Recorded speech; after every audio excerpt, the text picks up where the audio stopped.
Offended by the princess, he walked away, but their eyes spoke more than words ever could. The offense and the lingering gaze. The grand ceremonial hall of Valthera stretched impossibly high, its crystalline architecture catching and refracting light from distant stars. Marcus Devereaux stood among the human delegation, his formal diplomatic attire feeling heavier than usual.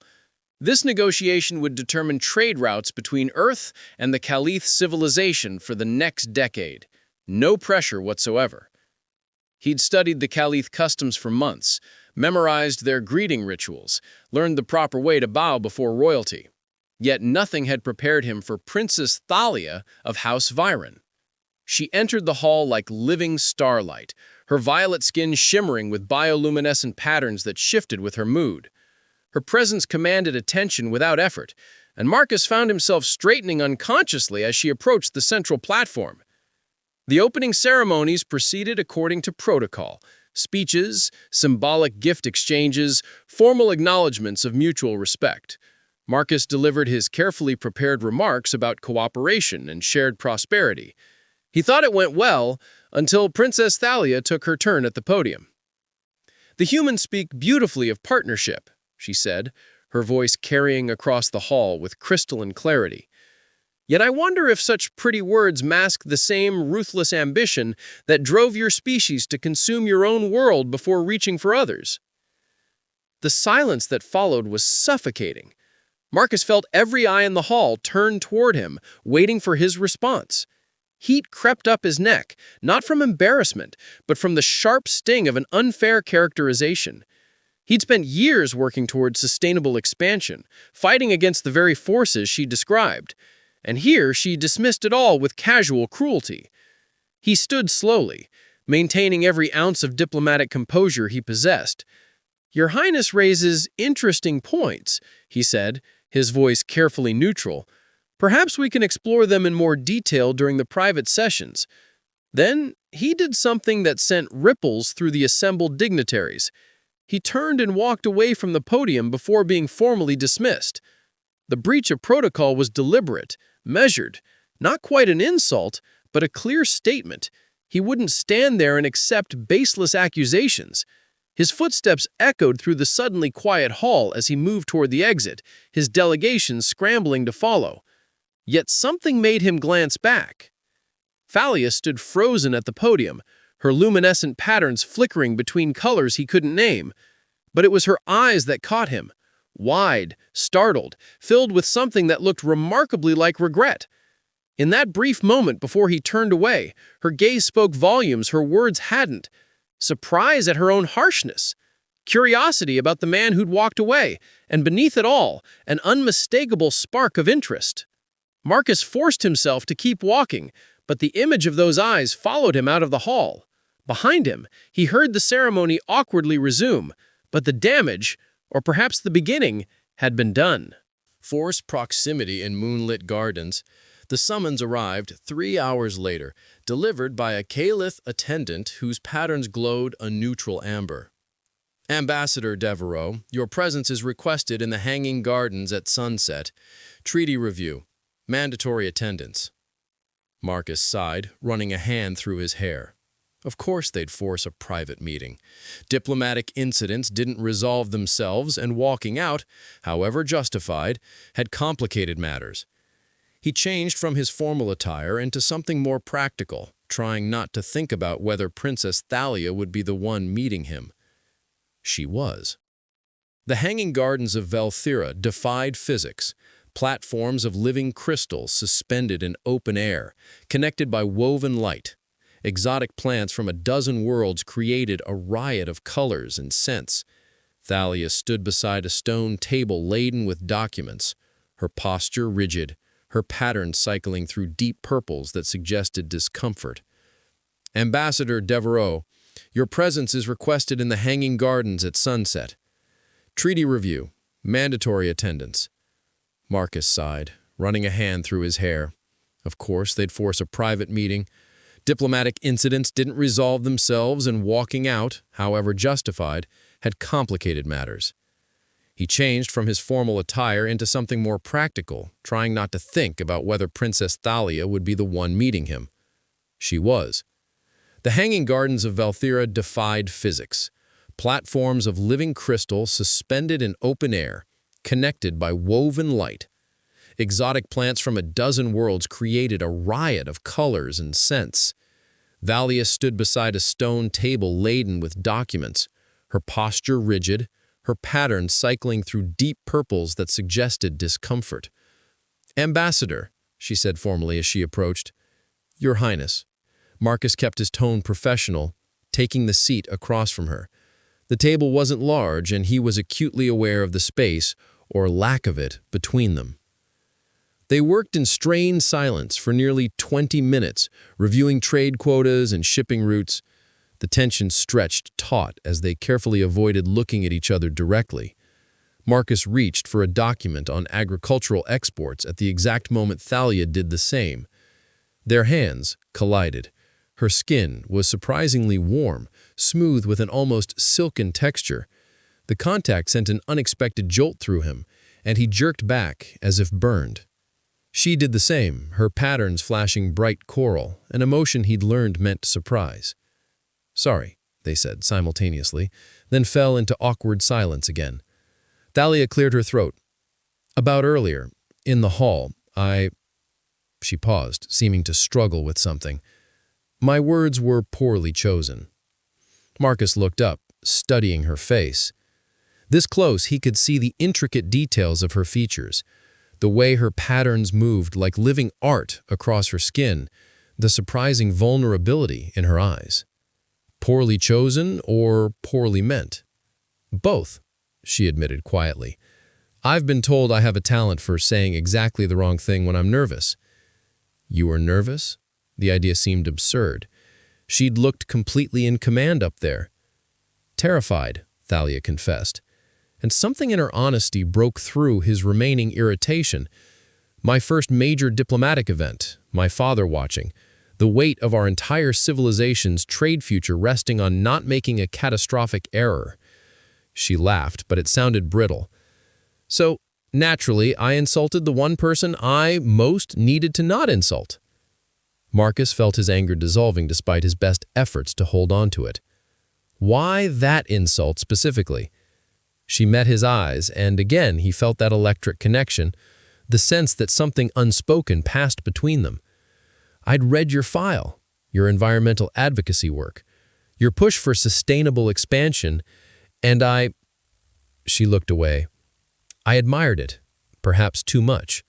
It frightened me how much I wanted to make a good impression on you specifically." The admission hung in the air between them, honest and raw in a way that transcended diplomatic doublespeak. Marcus found himself leaning forward slightly, drawn by her vulnerability. "So you attacked what you admired?" he asked, not unkindly. "Apparently that's what I do." Thalia smiled, and it transformed her face from beautiful to breathtaking. "No," Marcus agreed. "Though I suppose walking out mid-ceremony wasn't my most diplomatic moment either." "It was rather magnificent, actually," Thalia said, and there was something warm in her voice now, something playful. "You should have seen the council's faces." They both laughed then, real laughter that eased the remaining tension. The sound seemed to surprise them both, echoing across the gardens as the first of Valthera's twin moons rose above the horizon.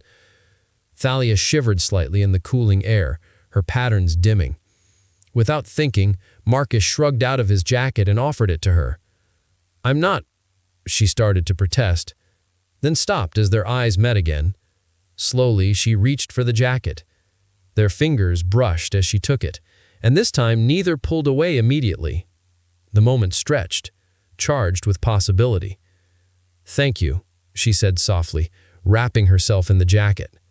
It looked absurd on her, human cut, far too large, but she wore it like it was precious. Marcus swallowed hard, acutely aware of how the moonlight caught in her eyes, how close they were sitting, and how much he suddenly wanted to close that remaining distance. "We should," he gestured vaguely at the documents. "The treaty." "Yes," Thalia agreed. but neither of them moved to pick up their work. The treaty. They sat there as the second moon rose, the forgotten documents between them, and talked about everything except politics. Walls crumbling beneath starlight, the gardens became their refuge over the following evenings. Officially, they were completing the treaty review. Unofficially, Marcus had begun counting the hours until sunset, when he could see Thalia again. "Explain this human custom to me," Thalia said on the fourth evening, leaning back against a flowering vine tree. She still wore his jacket despite having access to her own warmer clothes, a fact that pleased Marcus more than it should. "Coffee shops," Marcus confirmed, grinning at her bewildered expression. "And yes, they're sacred institutions. People spend hours there, working, reading, meeting friends, while drinking the same beverage the entire time. Sometimes they order multiple beverages. There's a whole culture around it. Complicated orders, specific preferences, loyalty to particular shops." Thalia laughed, the sound cascading through the garden like music. Marcus had become addicted to making her laugh, to watching her patterns flash bright gold when something genuinely delighted her. "You humans are wonderfully absurd," says the woman whose people have 17 different formal bows depending on the phase of your moons. 18, actually, Thalia corrected primly, then ruined the effect by grinning. "And those are necessary for proper social order, not absurd at all." "Right. Completely different." Marcus shifted closer on the bench they shared, close enough that he could see the faint shimmer of her patterns in the dim light. "Like how you have 3 different words for evening, depending on which moon is dominant. That's just linguistically efficient." Thalia turned toward him, and suddenly the small distance between them felt charged. "Your language is the confusing one. How do you function with such imprecise temporal indicators?" "We manage," Marcus said softly. They'd stopped talking about language, he realized. The conversation had become something else entirely. An excuse to lean closer, to study each other's faces, to exist in this small bubble where duty and politics didn't intrude. Thalia's patterns had shifted to a deep rose color he'd learned indicated attraction. His own heart hammered in his chest as she reached up, hesitating, then gently adjusted his collar where it had gotten folded awkwardly. "There," she murmured, but her hand lingered against his shoulder. "Better." Marcus couldn't breathe, couldn't think. The only real thing in the universe was the warmth of her touch, the scent of night-blooming flowers around them, and the way she was looking at him like something precious. "Thalia," he started, not knowing how to finish the sentence. She saved him by speaking first. "I think about that first day constantly. Not the ceremony, the moment after when you looked back at me. I couldn't breathe, couldn't move. All I could think was that I'd just driven away the most interesting person I'd ever met." "You didn't drive me away," Marcus said, finally finding his courage. He reached up, covering her hand with his where it still rested on his shoulder. "I came back, didn't I? For diplomatic obligations." "Thalia," he said her name like a prayer. "I've been inventing reasons to extend these evening sessions, adding complexity to treaty clauses that were perfectly clear. Anything to spend more time here with you." Her patterns exploded into brilliant colors, golds and roses and shimmering whites that lit up the space around them. "Truly?" Instead of answering, Marcus stood, drawing her up with him. They stood close now, almost touching, tension coiling between them like a living thing. The gardens around them had gone quiet, as if the universe itself was holding its breath. "I should probably tell you that Kyleth courtship customs are extremely complicated. Months of formal procedures, family approvals, ceremonial—" "Thalia," Marcus interrupted gently. "Yes." "Stop talking." She smiled, brilliant and free. "Make me." So he kissed her. It started soft, tentative, a question more than a statement. But Thalia responded immediately, pressing closer, her hands sliding up to frame his face. His skin was warm beneath his palms where he held her waist, drawing her closer still. When they finally broke apart, both breathing hard, Thalia's patterns were dancing with colors he'd never seen before, like joy given visible form. Marcus rested his forehead against hers, anchoring himself in her presence. "That was," she started. "Breaking protocol?" Marcus suggested.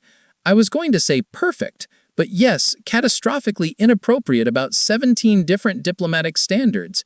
18, Marcus corrected, and kissed her again. The confession under twin moons. The treaty negotiations concluded successfully 3 days later, though Marcus could barely focus on the signing ceremony. Across the room, Thalia maintained perfect diplomatic composure, but twice their eyes met, and he watched her patterns shimmer rose gold before she controlled them back to formal silver. They'd stolen moments between official sessions, a brief encounter in an empty corridor where she'd pulled him into an alcove for a kiss that left them both dizzy, a shared glance during a formal dinner that spoke volumes, her hand brushing his beneath the cable during a particularly tedious economic presentation. Each touch felt like a secret, precious and dangerous in equal measure. But they hadn't talked about what happened after the signing, after the delegations departed, after reality intruded on their garden sanctuary. "Walk with me," Thalia said softly as the ceremony concluded, her fingers barely grazing his wrist, a touch that could be dismissed as accidental to any observer, but sent electricity through his entire body. Marcus followed her through Velthira's crystal corridors, past administrative wings and guest quarters, until they reached a private balcony he'd never seen before. It jutted out into open space, offering an unobstructed view of the nebula that cradled the floating citadel. Both moons hung full and luminous, casting everything in ethereal silver light. "This is my favorite place in Velthira," Thalia said quietly, leaning against the railing. The wind caught her hair and Marcus fought the urge to reach out and tuck it behind her ear. "I used to come here as a child when my father brought me to diplomatic functions. I'd imagine what it would be like to simply float away into all that space, free from duty and expectation." Marcus moved to stand beside her, close enough that their shoulders almost touched. "Would you float away, if you could?" She turned to look at him, and the vulnerability in her eyes stole his breath. "I used to think I would. Before you walked back into that hall and looked at me like I mattered, like I was more than just Princess Thalia of House Varen, diplomatic asset." Her patterns flickered through uncertain colors, blues and purples that suggested fear. "Marcus, I need to tell you something about why I said what I said that first day." Waited, giving her space to find the words. "My entire life has been preparation for moments like these. Every interaction calculated, every word measured for maximum political advantage. I've been trained to see others as either allies to cultivate or threats to neutralize. And then I read your file, saw your work, your passion for building something better instead of just exploiting what exists." She paused, her hands gripping the railing tight. "It terrified me, because for the first time, I wanted something from myself, not from my house, not from my people, just me." Marcus did reach out then, covering her hand with his. "What did you want?" "You," Thalia admitted, turning to face him fully. Her patterns blazed bright now, all pretense of control abandoned. "I wanted you to see me, the real me, beneath all the protocol and position. But I didn't know how to do that. So I attacked you, pushed you away, because that felt safer than risking rejection, than risking this." She gestured between them at the impossible thing growing in the space where they stood. "Thalia," she continued, the words tumbling out now like she'd been holding them back too long. "And then you walked back into that hall and looked at me like I mattered, like I was more than just Princess Thalia of House Varen, diplomatic asset. When you looked back at me, when our eyes met, I felt seen for the first time in my life, truly seen, and it was terrifying and exhilarating, and I've spent every moment since trying to understand what it means." Marcus stepped closer, close enough now that he could see the faint tremor in her hands, the way her breath came quick and shallow. "I know what it means," he said softly. Tell me." It was almost a plea. He cupped her face gently, his thumbs tracing the luminous patterns on her cheeks. "It means I didn't walk away from anger that day. I walked away because I felt too much, too fast, and it scared me. It means I've been inventing excuses to stay in Velthira instead of returning to Earth like I should have 3 days ago. It means when I close my eyes, all I see is you." Thalia's breath hitched. "Marcus, it means I'm falling in love with you. And I have no idea how that's supposed to work between our worlds, but I don't care. I just know I can't walk away from you again." Tears sparkled in her eyes, catching the moonlight.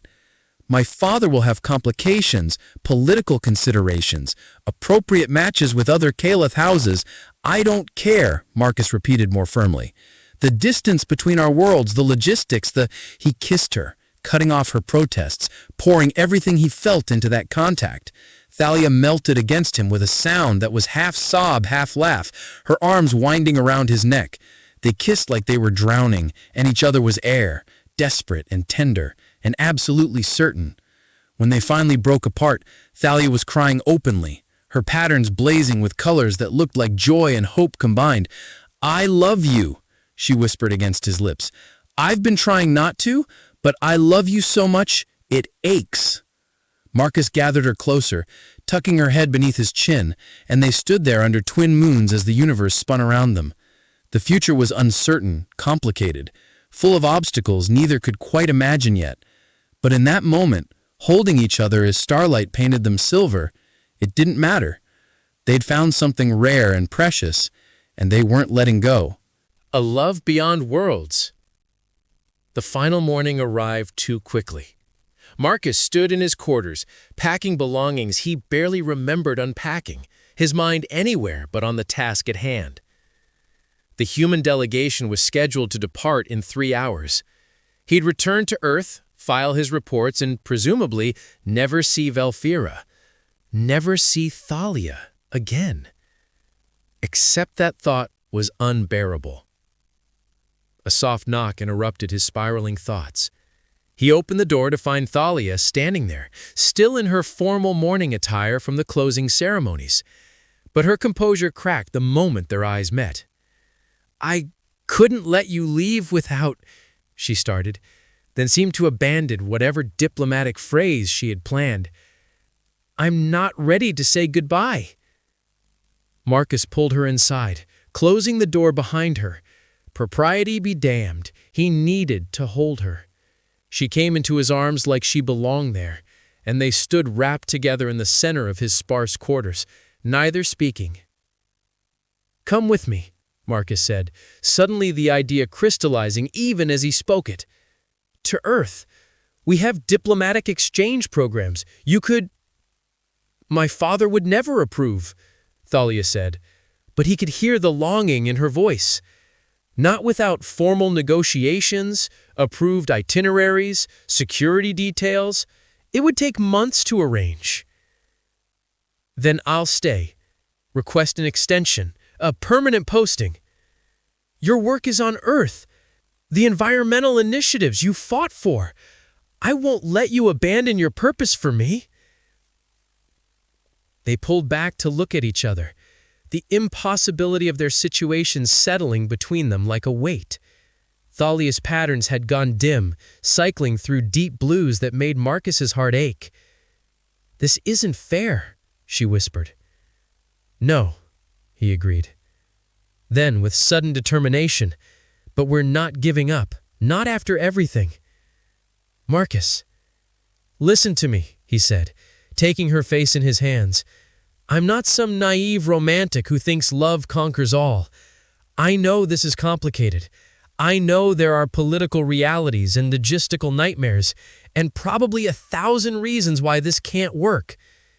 He kissed her forehead, her cheeks, the tip of her nose. "But I also know what I feel, what we have, and that's worth fighting for." Thalia's hands gripped his shirt like she was afraid he'd disappear. "How?" "We start by refusing to end this. Communication systems, video calls, messages. We stay connected. We explore every possible option for legitimate reasons to see each other. Diplomatic follow-ups, trade reviews, cultural exchanges. I'll request Earth's liaison position for Caliph relations. You can advocate for expanded cooperation programs. Hope was beginning to bloom in her eyes, her patterns brightening to cautious golds. You'd really do that? Restructure your entire career? Thalia, I'd restructure my entire life for you. Because when I look at you, I see my future. Maybe that's insane after just weeks together, but I've never been more certain of anything. She kissed him then, fierce and claiming, and Marcus responded with equal intensity. They stumbled backward until he was pressed against the wall, Thalia's body flush against his, and for several minutes, the only sound was their breathing and the rustle of fabric as hands explored familiar territory. When they broke apart, both flushed and disheveled, Thalia was smiling, that brilliant, uninhibited smile he'd come to treasure. "My father is going to hate you." "I certainly hope so," Marcus grinned. "What kind of diplomat would I be if I didn't shake things up?" "The worst kind, which is precisely why I love you." They talked for the next 2 hours, making plans, discussing possibilities, building a framework for a relationship that defied every conventional boundary. It wouldn't be easy, they both knew that. Long periods apart, navigating 2 governments' worth of bureaucracy, managing expectations and appearances, but they'd face it together. When the departure alarm finally sounded, they walked together to the docking bay, no longer hiding their connection. Let people talk. Let the political observers make their calculations. Marcus kept Thalia's hand firmly in his, and she held on just as tight. At the boarding gate, surrounded by delegates and officials, they shared one last kiss, tender and promising and absolutely certain. "I'll contact you the moment I land," Marcus promised against her lips. "I'll be waiting." Her patterns blazed brilliant gold, visible to everyone watching, announcing to all of Velthira that she was claimed and claiming. "And Marcus, when you return, because you will return, I'm introducing you to my father, formally." "As what?" She smiled, fierce and proud in his. "As the man I intend to marry. Eventually, after we navigate approximately 8,000 diplomatic hurdles, but still." Marcus laughed, joy bursting through him like sunlight. "I can work with that timeline."